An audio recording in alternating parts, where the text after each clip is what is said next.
আসসালামু আলাইকুম। আপনাদের সবাইকে স্বাগত জানাচ্ছি এখনকার আন্তর্জাতিক সংবাদে। শুরুতেই সংবাদ শিরোনাম।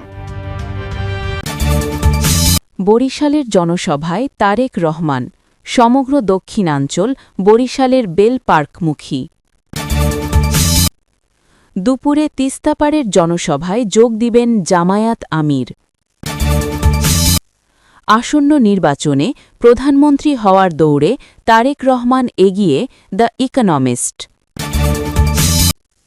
প্রার্থীর মৃত্যুতে শেরপুর 3 আসনের ভোট স্থগিত, নতুন তফসিল ঘোষণা হবে। এতক্ষণ শুনছিলেন সংবাদ শিরোনাম, এখন বিস্তারিত। বিএনপি চেয়ারম্যান তারেক রহমানের দক্ষিণাঞ্চলের প্রথম ও একমাত্র নির্বাচনী জনসভায় ভাষণ দিতে বরিশালের বেল পার্কে পৌঁছেছেন। তার এই জনসভাকে কেন্দ্র করে বরিশাল সহ সমগ্র দক্ষিণাঞ্চল এখন বেল পার্কমুখী। সকাল থেকেই মহানগরীর সব রাস্তাঘাট বেল পার্কমুখী জনস্রোতে ঠাসা ছিল। সড়ক ও নৌপথেও দক্ষিণাঞ্চলের বিভিন্ন এলাকা থেকে দলে দলে মানুষ ছুটে এসেছে বেল পার্কে। দুপুর 12টায় এই রিপোর্ট লেখা পর্যন্ত জনস্রোত অব্যাহত রয়েছে। তবে পুরো বেল পার্ক জনসমুদ্রে পরিণত হওয়ার পরও আশেপাশের রাস্তাঘাটেও মানুষের স্থান হচ্ছে না। হেলিকপ্টারে বরিশাল আউটার স্টেডিয়ামে অবতরণ করে কিছুক্ষণ আগেই বেল পার্কে উপস্থিত হয়েছেন তারেক রহমান। সময় মেনে সকাল 11টায় পবিত্র কোরআন তেলাওয়াতের মাধ্যমে বেল পার্কে জনসভার কার্যক্রম শুরু হওয়ার পরই ইতোমধ্যে স্থানীয় ও কেন্দ্রীয় নেতৃবৃন্দ বক্তব্য রেখেছেন। প্রিয় নেতার জন্য সবার প্রতীক্ষার অবসান ঘটিয়ে তারেক রহমান মঞ্চে আসন গ্রহণ করেছেন।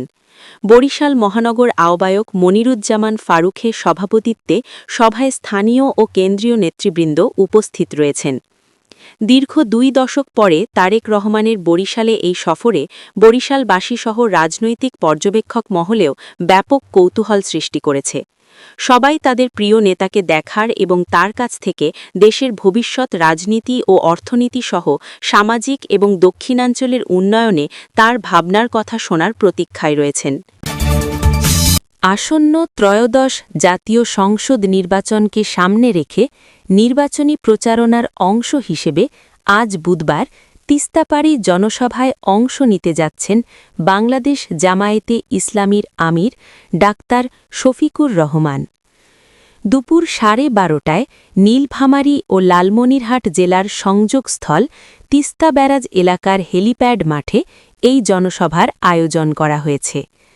দলীয় সূত্রে জানা গেছে, কুড়িগ্রামে নির্ধারিত আরেকটি জনসভা শেষে তিনি তিস্তা পাড়ের সমাবেশে যোগ দেবেন। সেখানে স্থানীয় নেতাকর্মী ও সমর্থকদের উদ্দেশ্যে বক্তব্য রাখার কথা রয়েছে।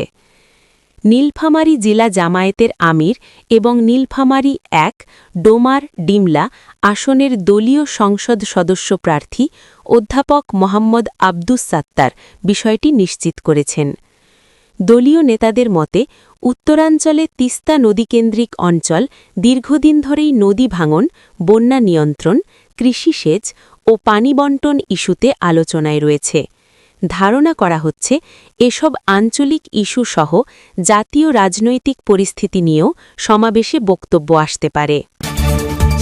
যুক্তরাজ্য ভিত্তিক সাপ্তাহিক সাময়িকী দ্য ইকোনমিস্ট বাংলাদেশের আসন্ন জাতীয় নির্বাচনে প্রধানমন্ত্রী হওয়ার দৌড়ে বিএনপি চেয়ারম্যান তারেক রহমান শীর্ষ অবস্থানে রয়েছে বলে উল্লেখ করেছে। 2 ফেব্রুয়ারি প্রকাশিত সর্বশেষ সংখ্যায় প্রকাশিত এক বিশ্লেষণে সাময়িকীটি লিখেছে, খ্যাতনামা এক রাজনৈতিক পরিবারের সন্তান 60 বছর বয়সী মি.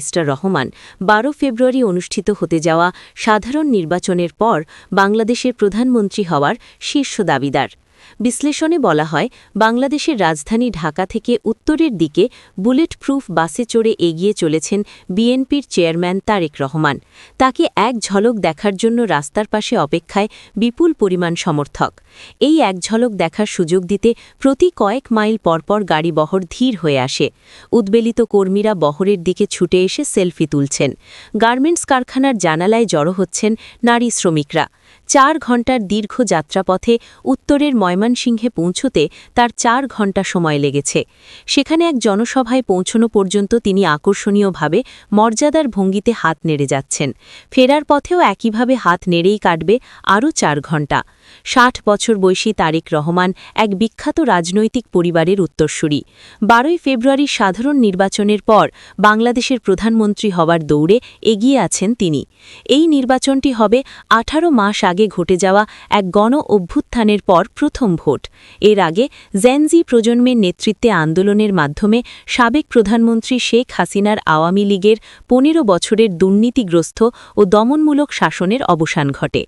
এবার গণতন্ত্রে প্রত্যাবর্তনের ফলে আইন শৃঙ্খলা পরিস্থিতির উন্নতি ঘটবে, বিনিয়োগকারীদের আশ্বস্ত করবে এবং ভারতের সঙ্গে বাংলাদেশের টানাপড়নপূর্ণ সম্পর্ক কিছুটা হলেও মেরামত করতে পারে। তবে দেশটির বিপ্লবীরা যে ব্যাপক রাজনৈতিক পরিবর্তনের স্বপ্ন দেখেছিলেন তা বাস্তবে রূপ নেওয়ার সম্ভাবনা কম। ২০০৮ সালে অনুষ্ঠিত নির্বাচনে শেখ হাসিনা ক্ষমতায় আসেন। এরপর থেকে বাংলাদেশে আর কোনো অর্থবাহ নির্বাচন হয়নি। দেশের প্রায় ১২ কোটি ৮০ লাখ ভোটারের মধ্যে প্রায় ৪০% কখনোই প্রকৃত ভোট দেওয়ার সুযোগ পাননি। ঢাকা-ভিত্তিক থিঙ্ক ট্যাঙ্ক বিআইপিএসএসের শাফকাত মুনির বলেন, আমার জীবনের ২ দশক ধরে আমার ভোটের কোনো মূল্য ছিল না। এখন রাজধানীর সড়ক জুড়ে ঝুলছে নির্বাচনী ব্যানার। নতুন নির্বাচনী বিধি মেনে এর বেশিরভাগই ছাপা হয়েছে সাদা কালোতে। এই নির্বাচন পরিচালনা করা হবে অন্তর্বর্তী সরকারের শেষ দায়িত্ব হিসেবে। গণ অভ্যুত্থানের পর থেকে এই সরকার পরিচালনা করছেন নোবেল শান্তি পুরস্কার জয়ী প্রফেসর ড মোহাম্মদ ইউনুস। তাদের কার্যকারিতা নিয়ে মতভেদ থাকলেও বেশিরভাগ মানুষ একমত যে তারা ভেঙে পড়তে থাকা অর্থনীতিকে স্থিতিশীল করেছেন। ভবিষ্যতে নতুন কোনো স্বৈরতন্ত্রকে জন্ম ঠেকাতে অন্তর্বর্তী সরকার রাজনৈতিক দলগুলোর সঙ্গে কাজ করে কিছু সংস্কার প্রস্তাব তৈরি করেছে। প্রস্তাবগুলোর মধ্যে রয়েছে একটি উচ্চকক্ষ আপার হাউস গঠন এবং প্রধানমন্ত্রীর মেয়াদ সর্বোচ্চ ১০ বছরে সীমিত করা। এই আলোচনার নেতৃত্ব দেয়া একাডেমিক আলী রিয়াজ বলেন, সবাই বলেছিল এই প্রক্রিয়া ব্যর্থ হবে। দলগুলো একে অপরের সঙ্গে কথা বলবে না, চিৎকার করবে, চেয়ার ছোড়াছুড়ি করবে। বাস্তবে দেখা গেছে প্রায় সব রাজনৈতিক দলই এসব প্রস্তাব সমর্থন করেছে। নির্বাচন দিনেই জাতীয় ভোটের সঙ্গেই এসব প্রস্তাব গণভোটে তোলা হচ্ছে। যদি প্রস্তাবগুলো পাশ হয় তবে সেগুলো আইনে রূপ দেওয়ার দায়িত্ব পড়বে পরবর্তী সরকারে। শেখ হাসিনার আওয়ামী লীগ এই নির্বাচনে অংশ নিচ্ছে না, কারণ অন্তর্বর্তী সরকার দলটির কার্যক্রম নিষিদ্ধ করেছে। তবে যেসব ছাত্রনেতা জুলাই আন্দোলনের মূল চালিকা শক্তি ছিলেন তারা এখনও ঐক্যবদ্ধ রাজনৈতিক শক্তি গড়ে তুলতে পারেননি। বরং এই অন্তর্বর্তী সময়ে সবচেয়ে লাভবান হয়েছে পুরনো দুটি দল। এর মধ্যে সবচেয়ে চোখে পড়ার মতো হল ইসলামপন্থী দল জামায়াতে ইসলামী। শেখ হাসিনার শাসনামলে নিষিদ্ধ ছিল দলটি, কিন্তু তিনি ভারতে পালিয়ে যাওয়ার পর দলটি আবার বৈধতা পায় এবং দ্রুত শক্তিশালী হয়ে ওঠে। শেখ হাসিনাকে ভারত আশ্রয় দেওয়ায় বাংলাদেশের মানুষের মধ্যে ক্ষোভ সৃষ্টি করেছে। এটি দুই দেশের সাম্প্রতিক টানাপড়নপূর্ণ সম্পর্কের অন্যতম কারণও। বাংলাদেশের ৯০% বেশি মানুষ মুসলমান। দীর্ঘদিনের দুর্নীতি ও দুঃশাসনের পর অনেকেই রাজনীতিতে ধর্মীয় নৈতিকতা দেখতে আগ্রহী। তবে ইন্টারন্যাশনাল ক্রাইসিস গ্রুপের থমাস কিয়ান মনে করেন, জামায়াতের নতুন সমর্থন এসেছে তারা ইসলামপন্থী বলে।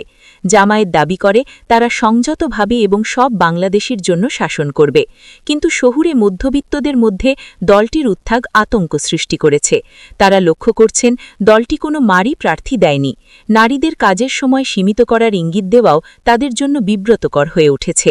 তাছাড়া এটাও পরিষ্কার নয় যে সংসদে কখনোই ১৮টির বেশি আসন না পাওয়া একটি দল দেশের শাসনভার নেওয়ার মতো অভিজ্ঞ কিনা এটা নিয়েও প্রশ্ন রয়েছে। তাদের কিছু নীতিমালা ব্যয়বহুল এবং অপরিকল্পিত বলেও মনে হচ্ছে। এই পরিস্থিতি তারেক রহমানের জন্য সুযোগ তৈরি করে দিয়েছে। তার দল বাংলাদেশ জাতীয়তাবাদী দল বিএনপি জনমত জরিপে এগিয়ে আছে। বহু বছর দলটির নেতৃত্ব দিয়েছেন তার মা খালেদা জিয়া। তার আগে ছিলেন তারেক রহমানের পিতা। তাকে ১৯৮১ সালে হত্যা করা হয়। খালেদা জিয়ার নেতৃত্বে ৯০-এর দশকে এবং ২০০০-এর দশকে বিএনপি ৩ বার ক্ষমতায় আসলেও তাদের শাসনকাল খুব গৌরবময় ছিল না। ২০০৬ সালে দলটি নির্বাচন চুরি করতে যাচ্ছে এমন অভিযোগে সেনাবাহিনী হস্তক্ষেপ করে। শিরপুর ৩ শ্রীবর্দী ঝিনাইগাতি আসনে জামায়াতে ইসলামী মনোনীত প্রার্থী নুরুজ্জামান বাদলের মৃত্যুতে ওই আসনে নির্বাচনী কার্যক্রম স্থগিত করেছে নির্বাচন কমিশন ইসি। বুধবার ৪ ফেব্রুয়ারি কমিশনের পক্ষ থেকে বিষয়টি আনুষ্ঠানিকভাবে নিশ্চিত করা হয়। দলীয় সূত্রে জানা যায়, মঙ্গলবার দিবাগত রাত আনুমানিক ২টার দিকে তিনি মারা যান। তার মৃত্যুর বিষয়টি নিশ্চিত করেছেন শেরপুর জেলা জামায়াতে ইসলামী সহকারী সেক্রেটারি মোহাম্মদ আবুল কালাম আজাদ। পারিবারিক সূত্র জানায়, মঙ্গলবার রাত 10টার দিকে হঠাৎ শ্বাসকষ্টজনিত সমস্যায় গুরুতর অসুস্থ হয়ে পড়েন নুরুজ্জামান বাদল। প্রথমে তাকে শ্রীবর্দী উপজেলা স্বাস্থ্য কমপ্লেক্সে নেওয়া হয়। অবস্থার উন্নতি না হলে দ্রুত ময়মনসিংহের একটি হাসপাতালে নেওয়ার সিদ্ধান্ত হয়। তবে ময়মনসিংহ শহরে প্রবেশ করার আগেই রাত 2টার দিকে শহরের প্রবেশমুখ ব্রিজ এলাকায় তার অবস্থার অবনতি ঘটে এবং সেখানেই তিনি শেষ নিঃশ্বাস ত্যাগ করেন।